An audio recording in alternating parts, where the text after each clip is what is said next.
Movie की शुरुआत एक चीनी स्वास्थ्य विभाग के जूनियर क्लर्क सू झेंग हुई से होती है, जो इस मूवी का मेन कैरेक्टर है, जो अपनी बड़ी बेटी और अपने छोटे बेटे को घुमाने ले जा रहा होता है।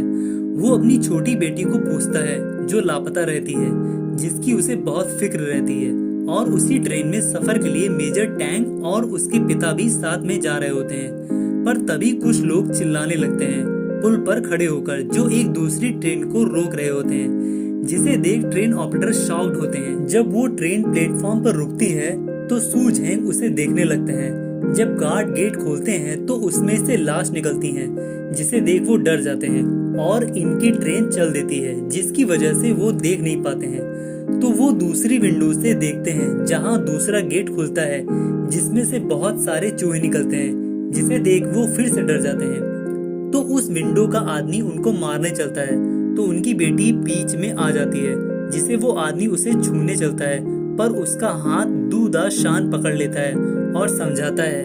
सू झेंग जब दूसरे डिब्बे में जाते हैं तो उसे उसकी छोटी बेटी मिलती है, जहां वो उसका पिता है को पहचानने से मना करती है। तो मेजर के आदमी सू झेंग को पकड़ ले जाते हैं, अंदर ले जाकर उनको हथकड़ी लगा देते हैं। पर तभी वहां पर एक आदमी बैठा रो रहा होता है, जिसे देखने को वो जाते हैं, जिसे छूते ही चूहे उस पर हमला कर देते हैं। इधर ट्रेन में कुछ लोग आपस में बात कर रहे होते हैं, पर तभी एक आदमी आता है और ऊपर मारता है, तो वहां से चूहे निकलने लगते हैं, जो वहां पर सबको काटने लगते हैं। दरअसल उसने डंडा इसलिए मारा क्योंकि वहां से चूहों की आवाज आ रही थी, जिसे देख मेजर के पिता बताते हैं, मैंने इतनी जल्दी इनके आने की उम्मीद नहीं की थी, और सारा सामान लेकर वहां से भागने लगते हैं।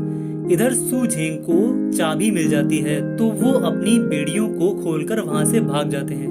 और जब बोगी में पहुंचते हैं तो उस बोगी में सब लोगों को चूहे ने काट लिया था, जहां से वो बचकर दूसरी बोगी में जाते हैं और चूहे चूहे चिल्लाते हैं और सबको भागने को बोलते हैं, पर उनकी बात कोई नहीं सुनता। इधर उसकी बड़ी बेटी सोकर उठती है तो देखती है उसका भाई वहाँ नहीं है, जिसे वो खोजने लगती है। तभी सू झेंग अपनी बोगी में आकर सबको भागने को बोलते हैं, पर यहाँ भी उनकी कोई नहीं सुनता।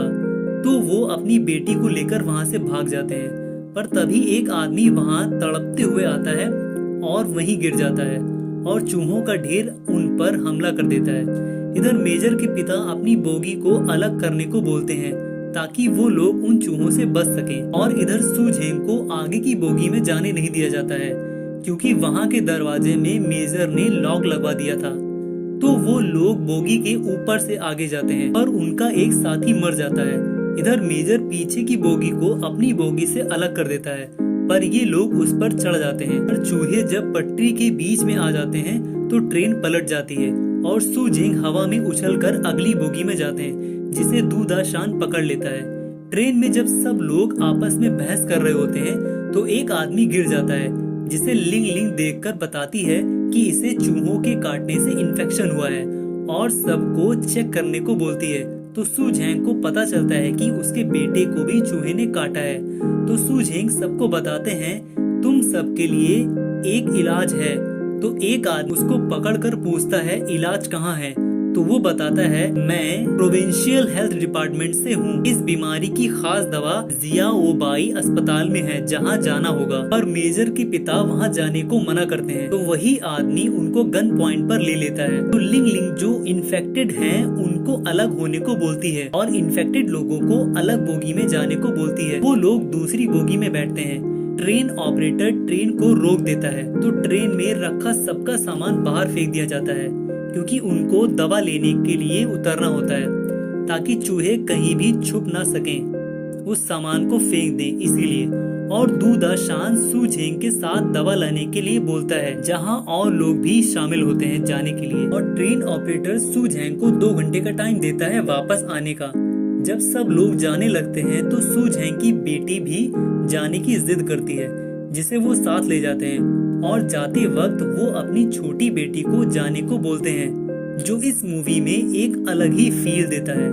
वो लोग रास्ते में बहुत भयानक मंजर देखते हैं, जो कुछ लोग फांसी पर लटके होते हैं और चूहे मरे पड़े होते हैं, और आगे जाने पर उनको लाशों का ढेर दिखता है, जो बहुत डरावना होता है, जिसे देख सू झेंग को रोना आता है। जिसके बाद वो सब लाशों के ऊपर से होकर जाते हैं। वो लोग वहाँ से भागकर एक गली में जाते हैं जहाँ चूहों का झुंड वहाँ उस गली में होता है। सू झेंग जब उन चूहों के नजदीक जाते हैं तो वो चूहे उनको काटने दौड़ते हैं, पर वो धूप की वजह से पीछे हट जाते हैं। तो उनको पता चलता है कि ये रोशनी से डरते हैं, तो वो लोग पाइप की मदद से आगे बढ़ते हैं, पर उनका एक साथी नीचे गिर जाता है जिसे चूहे मार देते हैं। इधर ट्रेन के गेट पर एक आदमी आता है जो बहुत डरा होता है, जो बताता है सब मर गए हैं। इधर ये लोग आगे बढ़ रहे होते हैं, पर तभी धूप चली जाती है और बदरी हो जाती है, तो चूहे ऊपर चढ़ने लगते हैं, जिसे देख वो लोग नीचे उतरते हैं। पर दू के नीचे उतरने पर पैर में चोट लग जाती है,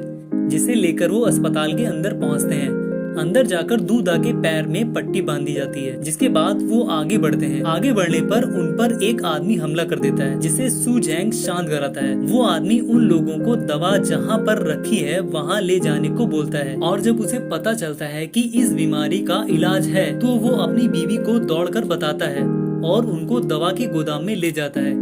इधर ट्रेन में सब लोग वहाँ से ले जाने को बोलते हैं, जिसे ट्रेन ऑपरेटर मना करता है। तो वो आदमी उसके सहायक पर बंदूक तान देता है, तो उसको मजबूर होना पड़ता है और वो अपने सहायक को वहाँ से दूसरे डिब्बे में जाने को बोलता है, जिसमें सब जाते हैं। जब सब लोग आपस में लड़ने लगते हैं तो एक औरत जाकर गेट को खोल देती है, जिसकी वजह से चूहे वहाँ घुस जाते हैं, जिसकी आवाज दूसरे डिब्बे में बैठे लोग सुनते हैं। तभी लिंग लिंग की विंडो पर मेजर आता है, जो मदद मांग रहा होता है, जिसे देख वो रोने लगती है। और इधर ये लोग जहाँ दवा रखी होती है वहाँ पहुँचते हैं, जहाँ चूहों का एक बड़ा सा घोंसला होता है, जिससे देख सू झेंग अकेले जाने को कहता है और अकेले दवा लेने जाता है।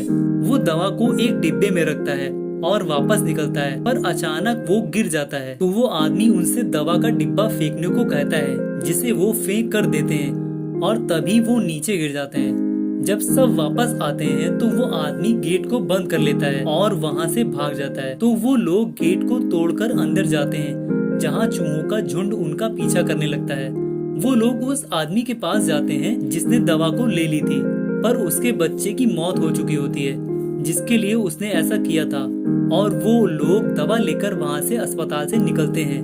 वो सब जीप में बैठकर वहाँ से निकलते हैं, जिनका पीछा चूहे कर रहे होते हैं। वो हर तरफ से उन पर टूट पड़ते हैं, पर तभी वो लोग रोशनी के पास पहुँचते हैं, जहाँ वो चूहे नहीं आते हैं। ट्रेन के पास पहुँचते हैं तो वो देखते हैं वहाँ सबकी लाशें पड़ी हैं, जिन्हें देख सू झेंग को लगता है कि उसकी छोटी बेटी और बेटा भी मर गए। पर तभी उसकी बेटी गेट खोलती है, जिसे देख वो खुश होते हैं और ट्रेन के अंदर जाने लगते हैं। पर तभी मेजर के पिता उन पर हमला करके वो दवा उनसे छीन लेते हैं। पर तभी दूधा उस पर झपटकर वो दवा उससे छीन लेता है और वो दवा का बॉक्स सू झेंग को देकर जाने को बोलता है और ट्रेन चल देती है और वो ट्रेन में आ जाते हैं। पर दूधा नहीं जाता है क्योंकि उसके पैर में चोट लगी होती है। इधर दवा सबको लगा दी जाती है जिनको चूहों ने काटा था, और सू झेंग अपने बेटे को भी जाकर लगाते हैं दवा। पर तभी ट्रेन अचानक से रुक जाती है और जब बाहर निकलकर देखते हैं तो ट्रैक पर डिब्बे पलटे पड़े होते हैं। तो वो अंदर जाकर सबको उसे हटाने को बोलते हैं, पर कोई नहीं जाता है। तो वो खुद अकेले जाते हैं उसे हटाने को। उसकी बेटी भी आती है उनकी मदद करने के लिए, जिसके बाद लिंग लिंग सबको मोटिवेट करती है, जिसके बाद सब मदद को राजी हो जाते हैं। सब मिलकर उसे हटाते हैं, पर ट्रेन में बैठा एक आदमी बम को लेकर उन चूहों के पास जाकर अपने आप को बम से उड़ा देता है। और इधर ये लोग डिब्बे को हटाकर ट्रेन के अंदर जाते हैं। पर तभी ट्रेन ऑपरेटर सू झेंग को रेल स्विच को खोलने को बोलता है, जिसे वो खोलने जाते हैं। वो उसे खोलकर चलते हैं तो वो फिर से बंद हो जाता है, जहाँ उन्हें पता चलता है कि इसको पकड़े रहना होगा, और वो उसे पकड़कर खड़े हो जाते हैं और ट्रेन गुजर जाती है। जिसके बाद वो ट्रेन को पकड़ने की कोशिश करते हैं। वो इतना थक जाते हैं कि अब वो ट्रेन को पकड़ नहीं सकते, और आखिरी पल में वो बोलते हैं, लिंग लिंग मुझे तुम्हारी बहुत फिक्र रहती है। और वो अपने आखिरी पल में सबको अलविदा कहते हैं और उसी अंदाज में जाने को बोलते हैं, जो इस मूवी में जान डालता है, जो एक पिता की फीलिंग देता है।